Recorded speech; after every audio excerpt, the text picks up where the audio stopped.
ابو ہریرہ رضی اللہ عنہ سے روایت ہے، وہ بیان کرتے ہیں رسول اللہ صلی اللہ علیہ وسلم نے فرمایا، جو شخص جھوٹ بولنے اور اس کے مطابق عمل کرنے کو نہیں چھوڑتا تو اللہ کو کچھ پرواہ نہیں کہ وہ روزے میں کھانا پینا چھوڑے رکھے۔ اس حدیث کو بخاری نے روایت کیا ہے۔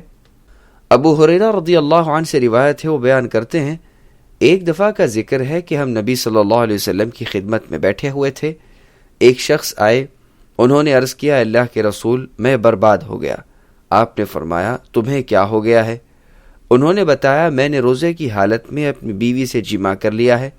رسول اللہ صلی اللہ علیہ وسلم نے فرمایا، کیا تم گردن آزاد کرنے کی طاقت پاتے ہو؟ انہوں نے نفی میں جواب دیا کہ نہیں۔ آپ نے فرمایا، کیا تم 2 ماہ کے پے در پہ یعنی لگاتار روزے رکھنے کی طاقت رکھتے ہو؟ انہوں نے نفی میں جواب دیا کہ نہیں۔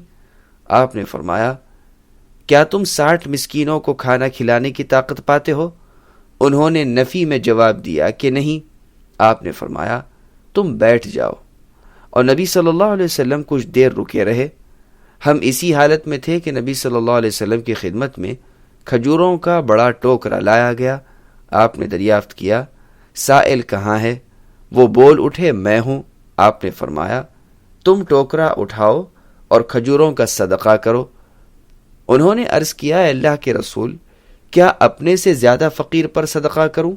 اللہ کی قسم، مدینے کے دونوں سنگلاخوں کے درمیان میرے گھر والوں سے زیادہ محتاج کوئی گھر نہیں ہے۔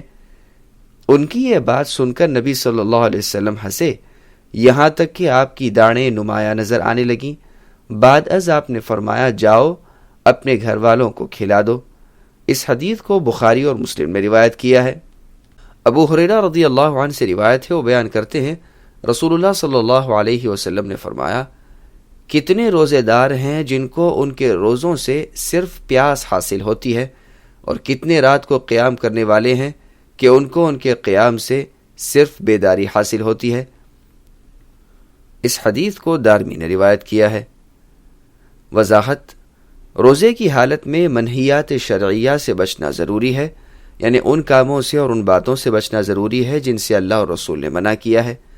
اگر ان سے وہ نہیں بچے، اس حالت میں ممنوعات کو کرتا رہے تو سوائے بھوک اور پیاس کے کچھ حاصل نہیں ہوتا، اس کو روزے کا ثواب نہیں ملا۔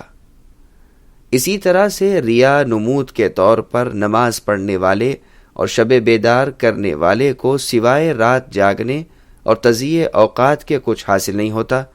ہر عبادت میں اخلاص ضروری ہے، ورنہ محنت برباد، گناہ لازم۔ سبسکرائب کیجئے ہمارے چینل اور دبائیے بیل کا آئیکن تاکہ آپ کو ریگولر نوٹیفیکیشن اپڈیٹس مل سکے۔